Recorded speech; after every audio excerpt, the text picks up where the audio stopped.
जय हिंद साथियों, मैं देवराज सिंह आपका अपने यूट्यूब चैनल आपकी सफलता में आपका हार्दिक स्वागत करता हूं। जैसा कि आपने थंबनेल में देखा होगा कि आज हमारा टॉपिक है रक्त। दरअसल मैं कोशिश कर रहा हूं कि आपको छोटे छोटे टॉपिक में क्लास दूं, मुश्किल से 15 या 20 मिनट की। तो उसमें आज हमारा टॉपिक है रक्त। और रक्त बहुत ही इम्पोर्टेंट टॉपिक है। जैसा कि आप जानते हैं, हमारे शरीर के लिए रक्त बहुत इम्पोर्टेंट है और परीक्षा की दृष्टि से भी उतना ही इम्पोर्टेंट है। अच्छा, रक्त पहले तो जानते हैं रक्त होता क्या है।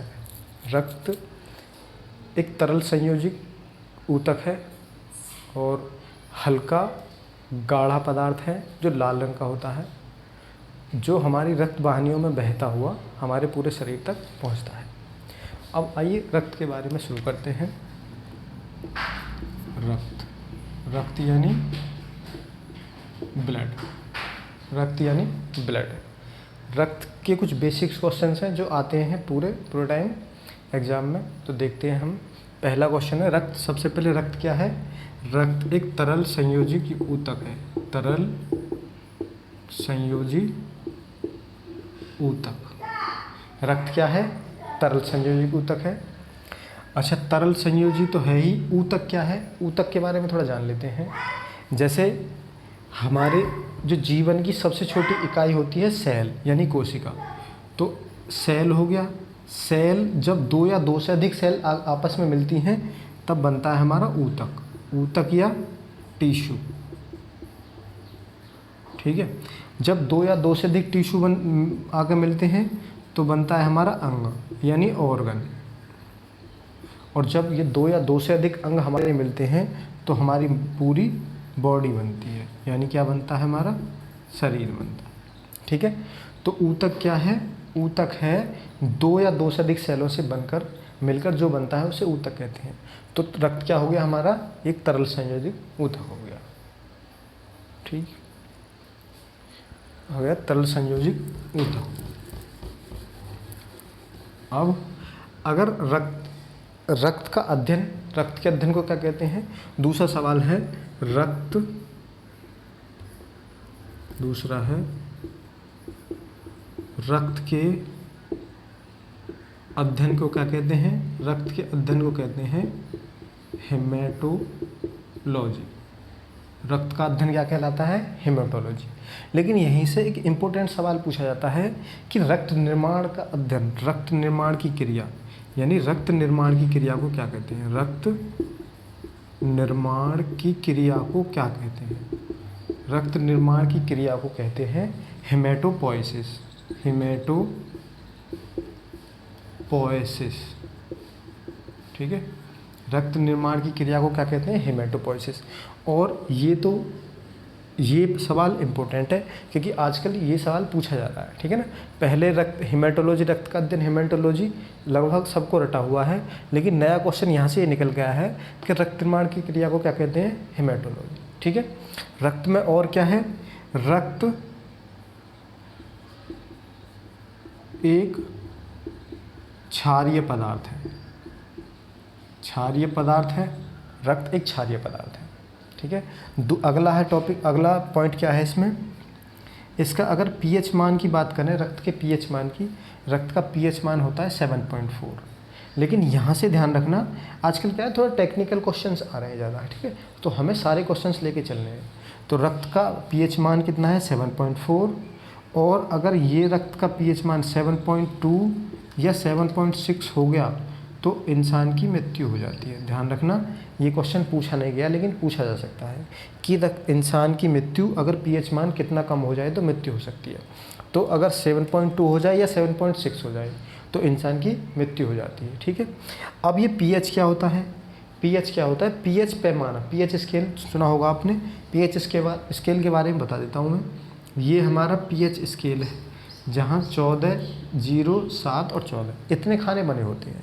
जो 0 से 7 के बीच का जो खाना है ये होता है अम्लीय। अगर मैं कहूँ किसी का पीएच मान 7 से कम है तो कैसा होगा? अम्लीय। और अगर किसी का मान 7 से ज़्यादा है तो ये कैसा होगा? क्षारीय, ठीक है। जैसा कि रक्त हमारा क्षारीय है तो इसका पीएच मान कितना है 7.2 या 7.6। मतलब क्या हो गया, ये 7 से ज़्यादा हो गया तो कैसा हो गया, ये क्षारीय।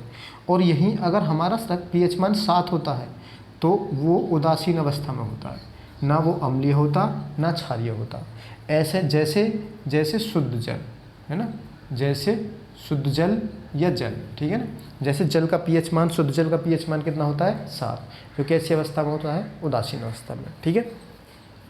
यहाँ से कुछ क्वेश्चन हो गए, यहाँ से सारे क्वेश्चंस आने वाले हैं, ठीक है ना।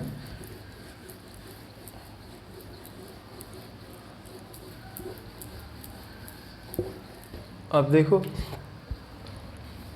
अब हम रक्त का संगठन पढ़ते हैं ना। रक्त, ये तो सारे इंपॉर्टेंट क्वेश्चन हो गए यहाँ से, रक्त के बेसिक क्वेश्चन। अब रक्त को अंदर चल के देखते हैं होता क्या क्या मिलता है इनमें। रक्त का संगठन में क्या है, मैं टॉपिक डाले देता हूँ, रक्त का संगठन। रक्त का संगठन मतलब रक्त हमारा दो चीज़ों से मिलकर बना होता है, ठीक है। एक होता है प्लाज्मा और दूसरा होता है रुधिर कणिकाएं। दूसरा क्या है, रुधिर कणिकाएं, ठीक है।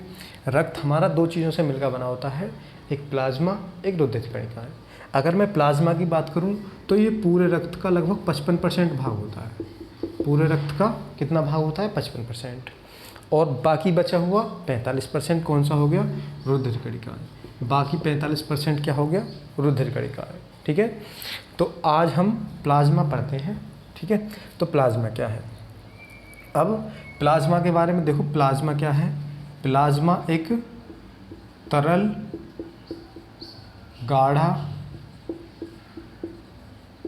पीला पदार्थ होता है। प्लाज्मा क्या है, तरल गाढ़ा और पीला पदार्थ होता है। अगर मैं कहूँ ये गाढ़ा और पीला किस वजह से होता है, तो हमारी एक प्रोटीन होती है कोलेजन प्रोटीन, ठीक है ना, कोलेजन प्रोटीन। तो कोलेजन प्रोटीन के कारण प्लाज्मा क्या होता है, तरल गाढ़ा और पीला होता है, ठीक है। दूसरा क्या है, दूसरा क्या है, अच्छा इसमें क्या है, 92% हमारा जल पाया जाता है। ध्यान रखना 92% जल पाया जाता है और शेष जो 8% बचा उसमें अन्य तत्व पाए जाते हैं, अन्य तत्व, ठीक है ना। तो जल तो 90% है, लेकिन हमें पढ़ना है अन्य तत्व कौन कौन से हैं, ठीक है। अन्य तत्व के बारे में पढ़ते हैं।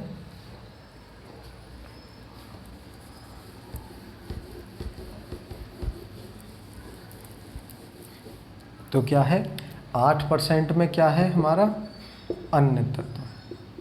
अब अन्य तत्व देखते हैं क्या क्या है। अन्य तत्व में सबसे पहले होता है अकार्बनिक पदार्थ।